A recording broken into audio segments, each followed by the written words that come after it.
Assalamualaikum warahmatullahi wabarakatuh. Perkenalkan, saya perwakilan dari anggota kelompok. Yang pertama ada Al-Qoriah Inggertian, Alvina Putri Karyanawati, dan saya sendiri Anang Mustafa. Saya di sini akan sedikit membahas tentang perbandingan pemikiran pendidikan John Dewey dan Muhammad Abduh. Baik, langsung saja. Yang pertama, materi bab yang pertama, pemikiran pendidikan John Dewey. Di sini ada sejarah singkat dari John Dewey. John Dewey dilahirkan pada tanggal 20 Oktober tahun 1859 di Jalan South Willard 186, Burlington, Vermont, Amerika Serikat. Bersama-sama dengan adiknya, Charles, Dewey memasuki sekolah yang berdekatan dengan tempat tinggalnya. Pada tahun 1875, Dewey melanjutkan studi di Universitas Vermont. Setelah 2 tahun ia kuliah.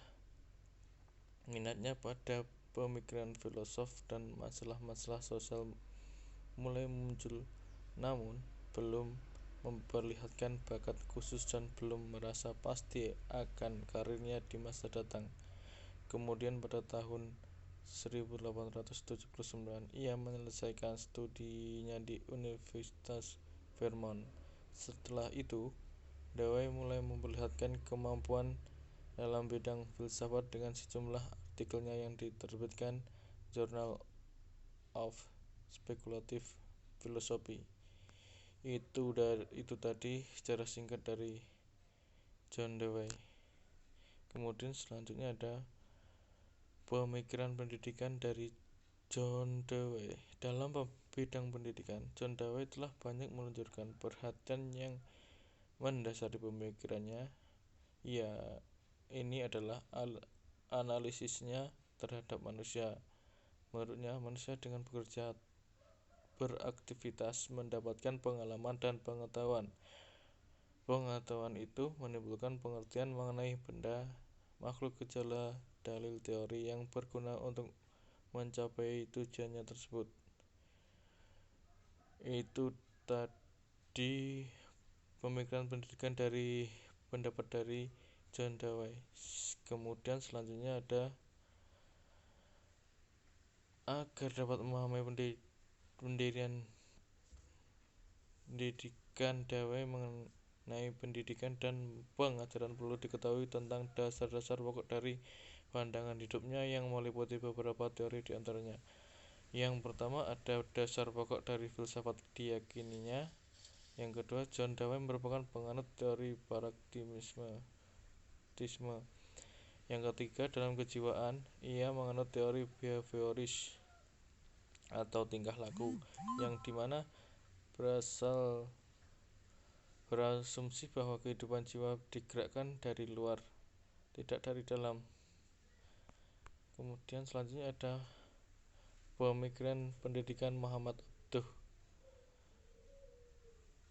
Tadi yang di depan sudah dibahas sejarah singkat dari John Dewey. Yang sekarang ada sejarah singkat dari Muhammad Abduh. Muhammad Abduh lahir di Kairo, Kaisar pada tahun 1819 Masehi atau 1265 Hijriah, dan wafat pada tahun 1905 Masehi atau 1323 Hijriah. Kemudian pada usia 14 tahun ia dikirim ayahnya ke Tanta untuk belajar di Masjid Jami Al-Ahmadi. Di sini di samping melancarkan hafalan Al-Qur'annya, ia juga belajar bahasa Arab dan fikih. Selama belajar 2 tahun, Abduh merasa bosan karena sistem pengajarannya memakai metode hafalan. Dengan rasa kecewa, Abduh memilih untuk kembali ke Mahalat Nasr, tempat ia dibesarkan. Jadi, sejak kecil Abduh merasa bahwa metode hafalan dapat mengganggu proses belajarnya. bahkan muncul rasa bosannya untuk melanjutkan studinya. Hal ini secara psikologis dapat diakui bahwa peserta didik tidak bisa dipaksakan dengan satu cara atau satu teknik belajar. Idealnya mereka diberikan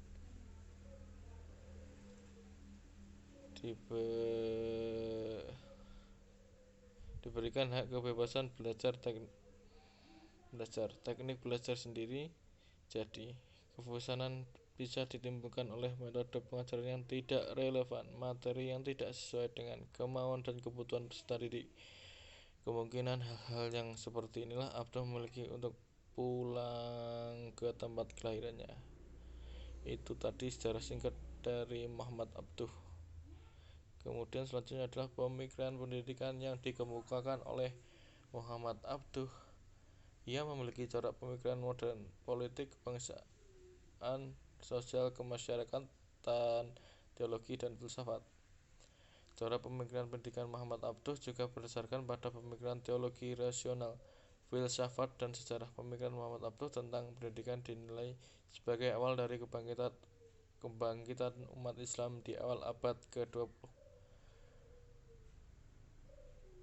Pemikiran Muhammad Abduh yang disebarluaskan melalui tulisannya di majalah Al-Manar dan Al-Urwat Al-Wuthqa menjadi rujukan para tokoh pembaharu di dunia Islam, sehingga di berbagai negara Islam muncul gagasan mendirikan sekolah-sekolah dengan menggunakan kurikulum seperti yang dirintis Abduh. Secara garis besar, pemikiran Muhammad Abduh dalam pendidikan yaitu 1.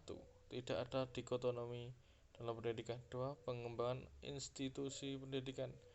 3. Kurikulum dan metodologi pengajaran. Pemikiran Muhammad Abduh secara singkat dan diuraikan berikut ini.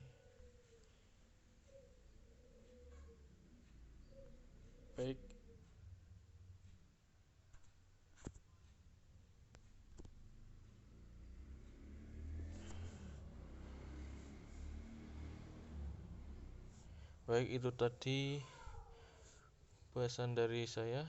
Bila kurang jelas, saya mohon maaf yang sebesar-besarnya.